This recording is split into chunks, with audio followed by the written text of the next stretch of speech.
소문으로만 알고 있던 의료 브로커. 그가 전한 충격적인 양심 고백. 수술을 잘하고 경력이 중요한 게 아니라 브로커 조직의 누구를 알면은 끝나는 거야, 게임이. 괴물 짓달이 된 겁니다. 베일에 쌓여있던 병원과 브로커의 결탁. 환자를 돈으로만 보는 병원과 브로커의 은밀한 커넥션. 결국 피해는 환자들의 목. 그러니까 우리들 돈으로 봤던 것 같아요. 뭐 공장식 병원이라고 하나? 그 도착을 하자마자 바로 수술을 하는 거예요. 여기 보면 다 수술시키는 거야, 생리형 수술. 은밀하게 진행되던 그들만의 거래. 누구도 알 수 없던 의료 브로커의 실태. 추적해봅니다.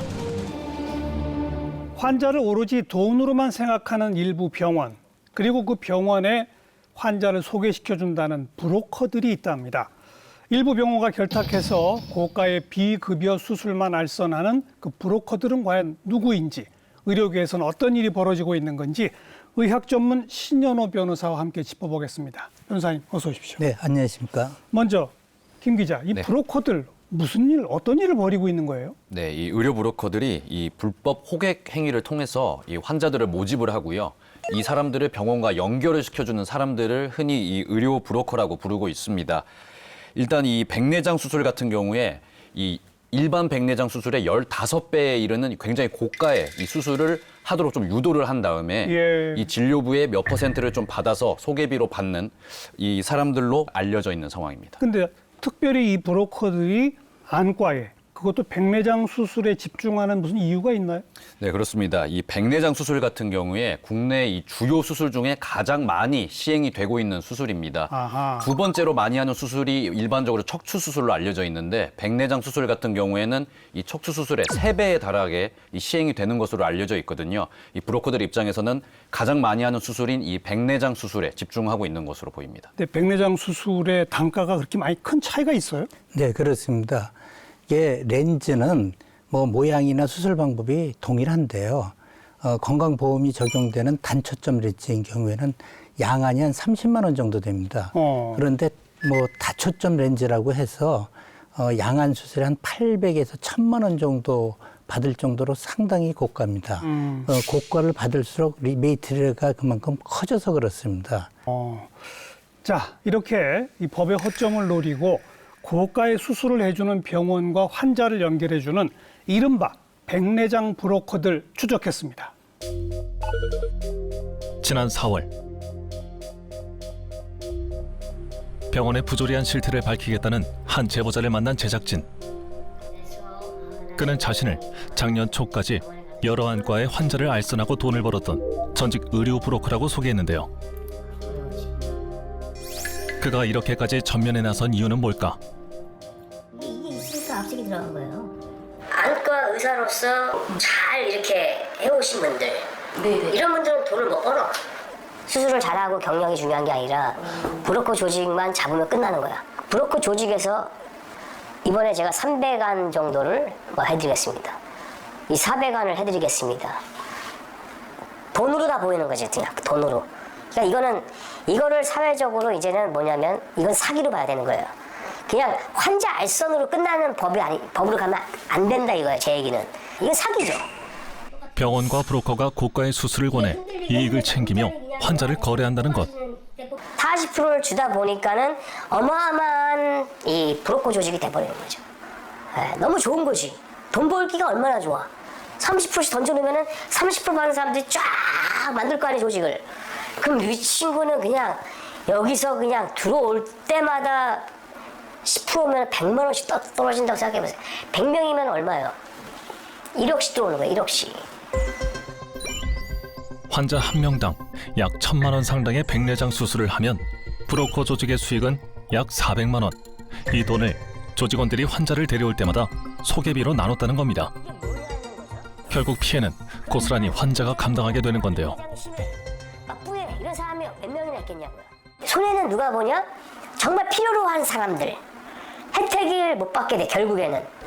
내 부담이 뭐 한 300~400만 원 내야 된다. 근데 300~400만 원이 적은 돈입니까? 일반 서민들이. 환자를 병원에 알선하고 소개비를 챙겨온 조직적인 의료 브로커들.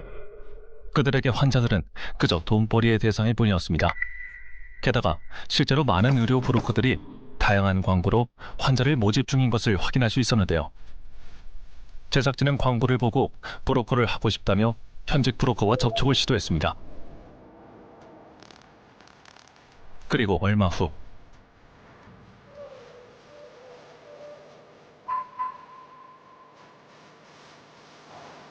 수십 년간 의료 브로커로 일해왔다는 한 남자를 만날 수 있었는데요. 저는 한 30년 이상을 했어요. 예.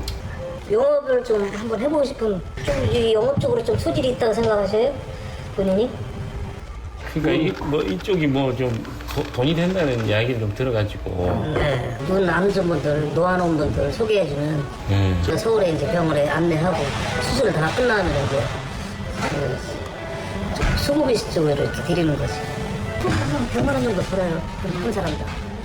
주위에 한번 쭉 알아보셔. 친척이고 뭐 아는 분 있으면. 예. 인적성을 저는 보내주면 제가 다 체크할 수 있어요. 본인 것부터 한번 알아보세요. 본인 거. 예. 본인부터 한번 가서 한번 해볼 필요가 있지. 검사해보고. 예. 10명이면 1,000만 원인데. 아, 병원에서 100만 원을 저한테 줘요. 그 소개비. 아, 병원에서 이제 소개해서 받았다고. 네. 영업을 할 수 있는 여건을 말해주는 또 교육을 또 따로 해줘요. 예. 그걸 받고 이렇게 하는 게 낫지 않나.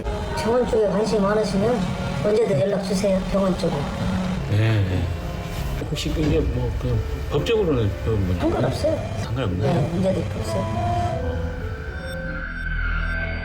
환자 소개는 합법이며 환자 영업을 할 수 있는 방법까지 교육시켜준다는 브로커. 우린 양심 선언을 한 의료 브로커와의 만남을 통해 일부 병원과 브로커 조직의 결탁을 확인할 수 있었습니다. 네, 전직 브로커의 양심 고백 참 충격적인데요. 이처럼 전국적 규모의 조직까지 갖추고 그리고 병원 수술비의 40%를 받는다? 이 브로커들 입장에서는 환자가 그야말로 돈다발로 보이겠네요. 이들은 어떤 법적 처벌을 받게 됩니까? 예, 이 브로커가 환자의 수술을 알선하거나 유인하거나 소개하는 행위는 의료법 27조 3항에 명백한 위법 행위에 해당됩니다. 이 브로커와 결탁한 의사들은 만약에 실형이나 벌금형의 선고를 받을 때 의사면허 취소나 의사면허 정지 처벌을 받게 됩니다. 예, 이렇게 브로커와 일부 안과들의 결탁, 여기서 피해를 보는 건 결국 애꿎은 환자들일 텐데요. 이분들은 왜 그렇게 고가의 수술을 받게 됐는지 피해자들을 직접 만나봤습니다. 2년 전 서울 강남의 한 대형 안과에서 백내장 수술을 받았다는 박미정 씨. 간단한 안과 검진으로 생각하고 병원을 방문한 그날 이후 악몽은 시작됐다고 합니다. 의사가 저한테 만나자마자 백내장이래요. 에? 그래서 저는 백내장 생각도 안 하고 병원에 갔거든요. 아, 그럼 어떻게 해야 돼요? 했더니 백내장은 약도 없어. 수술밖에 답이 없어. 막 이런 거. 그럼 어떻게 해요? 이랬더니 수술이 아무것도 아니라고. 10분, 20분밖에 안 걸리고 오늘 오셨으니까 오늘 하고 가라. 그렇게 한쪽 눈을 급히 수술하고 얼마 후 박 씨는 수술한 안과를 찾아가 항의했다고 합니다. 남은 한쪽 눈을 다른 병원에서 검사해보니 백내장이 아니었기 때문인데요. 그런데 의사의 대답이 놀라웠다고 합니다. 누구 통해서 병원에 어떻게 오셨어요? 접수할 때 쓴다는 거예요. 누구 소개로 해서 백내장. 본인 소개해주라고 아세요? 저한테 그래요. 소개로 오면 무조건 백내장 수술한다 이 얘기예요? 검사가 보고 필요 없이 크잖아요. 제가 막 따졌어요. 의사는 브로커가 소개한 환자로 알고 백내장 수술을 했다는 것. 제가 이렇게 정보공개 청구를 한 거예요. 양쪽 다 검사하고 양쪽 다 수술한 내용이 또 있는 거예요. 왼쪽 눈 수술은 받지 않았다는 박 씨.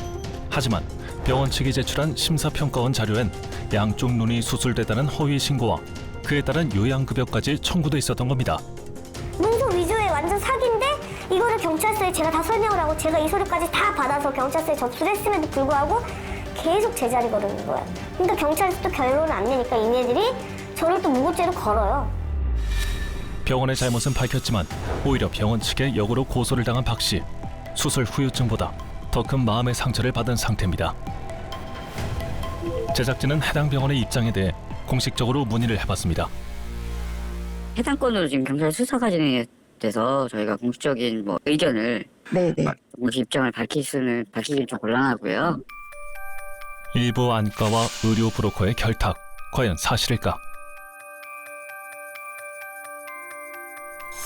제작진은 양심 고백을 한 브로커가 지목한 브로커와 결탁한 안과들을 직접 찾아가 봤습니다. 제작진은 양심 고백을 한 브로커가 지목한 브로커와 결탁한 안과들을 직접 찾아가 봤습니다. 시력은 지금 검사를 해보니까 눈에 이제 그 수정체라고 이게 노화가 생기면은 이렇게 도수가 변하거든요. 그래서 그거는 안경으로 좀 치료를 하시는 게 맞고요. 물리라는 증상은 안약으로 치료를 좀 해줄 거예요. 그런데 양심 선언을 한 브로커의 말과는 달리 백내장 수술을 권하지 않는데 알고 보니 다 이유가 있었습니다. 예전에는 보험료 청구하면은 일주일도 안 걸려서 나왔어요. 근데 지금은 보험사들이 안 줘. 한 달, 두 달, 막 석 달 걸리니까 그런 게 이제는 이제 소개가 잘 안 나오겠죠, 아무래도.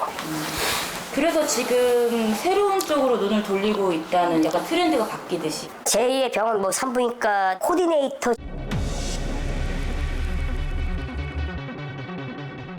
의료 브로커들이 산부인과로 타깃을 바꿨다는 것. 양심 선언을 한 브로커는 산부인과의 자궁근종 치료법 중 하나인 고가의 하이프 시술을 주목해야 한다고 했는데요. 하이프 시술은 고강도 초음파로 자궁 종양의 괴사를 유도해 근종의 크기를 줄이는 치료법. 1,000만 원에서 2,000만 원까지 고가의 비용이 드는 비급여 시술입니다. 과연 브로커의 말대로 산부인과에서 고가의 수술을 권유할까? 제작진은 50대 여성과 함께 브로커가 지목한 산부인과를 찾아가 봤습니다. 50대 여성에게 자궁 초음파 검사를 권유한 상담사. 과연 검사 결과는 어떻게 나왔을까? 초음파에서 보니까 이렇게 동그랗고 딱딱하게 뭉쳐있는 부분이 있으시더라고요. 이걸 우리가 삼근증이라고 부르는데 비수술적 치료가 있어요. 그 중에 이제 대표적인 거가 하이프라는 치료가 있습니다. 우리 고객님 같은 경우는 2.9cm이기 때문에 비용은 이렇게 네, 1,100에 치료를 이제 하이프로 들어가시게 되면 저희가 요거를 보험서를 제출하실 수 있도록 이렇게 해가지고 드릴 거예요. 진단이 나오셨는데 오늘은 치료가 들어가기는 어려우신가요? 무려 1,000만 원이 넘는 시술을 권유합니다. 그렇다면 이 시술이 정말 필요한 상태일까? 제작진은 또 다른 산부인과를 찾아 검사를 다시 받아봤는데요. 앞쪽 벽이 조금 부어는 있지만 전체적으로는 자궁 크기나 모양에 이제 큰 문제는 없는 것 같아요. 바로 치료를 결정을 해야 되는 특별한 이유는 없고 다소 이제 추적 관찰을 하면서 혹이 어떤 변화 양상이 있거나 아니면 증상이 생기는지를 조금 볼 수 있겠습니다. 이 진단에 대해 1,000만 원짜리 시술을 권유한 병원의 입장은 어떨까? 일단은 그때 초음파 보셨을 때 나온 진단명을 토대로 굉장히 딱딱하게 굳어지는 질환이라 네. 멀리 봤을 때는 이게 나중엔 전체적으로 다 굳어지면 정말 그때는 레이저나 이런 시술로도 안 되고 수술로 가는 방법 밖에는 없으시니까 삼근증은 있으시면 예후를 위해서는 치료를 받는 게 좋아요, 무조건. 같은 환자. 하지만 상반된 진단을 하는 병원.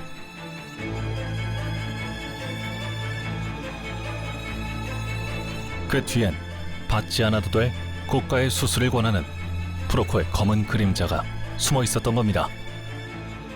권유를 받으면 대학병원이나 최소한 한 두세 개, 세네 군데 다른 병원들도 좀 가보고 이제 다 비교를 해보고 수술을 결정하는 게 이제 맞다고 보고요.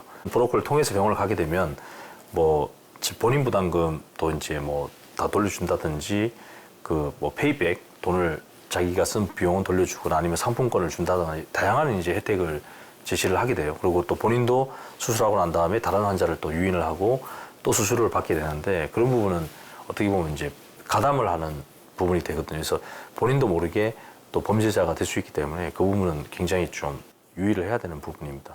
피해자들 모두 결국엔 수술이 필요치 않은데도 고가의 수술을 권유받은 건데요. 게다가 사례로 본 백내장 수술 받은 분 같은 경우는 사실은 한쪽 눈만 시술을 받았는데 두 쪽 눈 다 수술했다고 허위 청구까지 한 거잖아요. 그렇습니다. 이게 어떻게 가능합니까? 네, 일단 이 허위 신고부터 좀 살펴보면 우리나라 같은 경우에 이 의료 행위별로 이 비용이 건강보험심사평가원에 청구가 되기 때문에요. 이 건강보험심사평가원이 이 실사 대신에 전산에 들어온 내용만 이 전산 심사를 하기 때문에 일일이 이 불법 행위를 모두 적발하지는 못하고 있는 상황입니다. 법적인 허점이 좀 있네요. 네, 그렇습니다. 심사평가원이 독립되면서 전산 심사를 하게 되고요. 지금 백내장 같은 경우 예. 양안이 되게 같이 오거든요. 두 눈이. 예, 그런데 한쪽만 백내장 수술을 해도 사실 두 눈을 다 수술했다고 심사 청구를 하게 되면 심사평가원 입장에서는 적응증이 해당되니까 특별한 일이 없을 날 보험금 지급 결정을 해줍니다. 이 허위 청구에 대해서는 좀 제도 개선을 검토해 봐야 될 것 같고요. 네, 그렇습니다. 얼마 전에 경찰이 무려 수백억 원대에 달하는 조직형 이 병원 브로커를 적발했죠? 네, 그렇습니다. 지난 5월 27일이었는데요. 이 서울경찰청 이 금융범죄수사대가 이 서울 강남의 안가 한 곳과 이 조직형 이 브로커들 사무실 6곳을 압수수색을 했습니다. 일단 이 브로커 조직이 적게는 진료비의 20% 정도를 이 소개비 명목 그리고 최대 50%까지 돈을 받았다고 하고요. 경찰이 이 브로커 업체의 수수료 좀 살펴보니까 200억 원 정도로 추정이 되는데 이걸 좀 사람으로 환산을 해보면은 무려 이 1만 명에 이르는 환자들이 이야. 소개를 받아지는 것으로 지금 확인이 되고 있습니다. 자, 일부 병원과 브로커들의 이 양심을 저버린 과다 의료 행위, 명백한 불법입니다. 관계부처와 관련자들은 이 철저히 실태를 파악하고 감시하고 처벌해야 할 것입니다. 그 과정과 결과 저희 스토리 추적 M에서 끝까지 지켜보겠습니다. 오늘 스토리 추적 M 여기까지입니다. 다각도로 분석하고 치열하게 고민하는 기자 PD들의 취재기 다음 시간 계속됩니다. 안녕히 계십시오.